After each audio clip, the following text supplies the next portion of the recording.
जब तक चंदनपुर में बिजली रहेगी, वो मोटरों से पानी खींचकर अपनी धान की फसल हरी रखेंगे।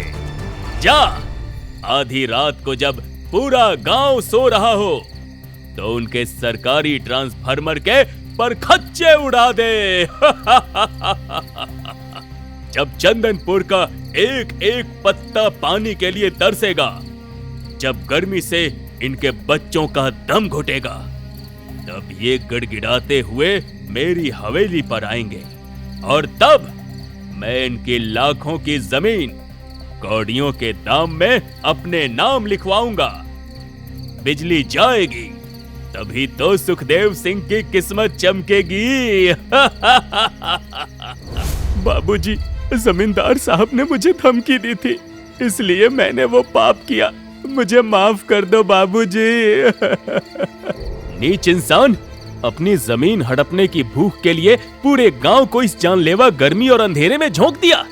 लेकिन जब जमींदार साहब को पता चला कि सतीश ने शहर से आकर सोलर पैनल लगा दिया है और कल सुबह खेतों में सोलर पंप से पानी भी चढ़ने वाला है, तो वो बौखला गए।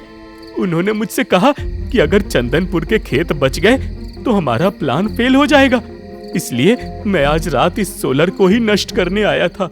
सुबह की ताजी किरणें चंदनपुर गांव पर पड़ चुकी है। पुलिस की गाड़ी सायरन बजाती हुई गांव के मुख्य रास्ते से गुजरती है। सतीश और मास्टर जी के बयानों और पुख्ता सबूतों के आधार पर पुलिस मंगत को गिरफ्तार कर चुकी है और जमींदार सुखदेव सिंह के खिलाफ वारंट जारी करके उसे उसकी हवेली से घसीटते हुए ले जाती है। उधर खेतों का नजारा ही बदल चुका था। सतीश के सोलर पंप कड़कड़ाती धूप में धड़ाधड़ पानी फेंक रहा है और सूखे खेत पानी पाकर फिर से लहलहा उठता है और गांव की चौपाल पर सभी लोग राहत की सांस ले रहे हैं। सतीश बेटा, आज तुम्हारी वजह से न सिर्फ हमारे खेत बचे, बल्कि चंदनपुर के दुश्मनों का असली चेहरा भी सामने आ गया। हाँ बेटा सतीश, तुमने हमारी आंखें खोल दी। अरे कल तक हम जिस सोलर को फर्जी समझ रहे थे, आज उसी ने हमें दूसरों की साजिशों से बचाया है। अरे ओ रामू भाई, अब हमें उस सरकारी बिजली के भरोसे नहीं बैठना होगा।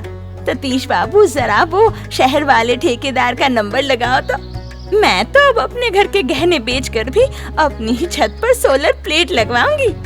हाँ सतीश भाई, मैं भी अपने हिस्से की बची हुई फसल का एडवांस लेकर अपनी छत पर सोलर लगवाऊंगा। कम से कम 24 घंटे पंखा तो चलेगा और फोन भी चार्ज रहेगा।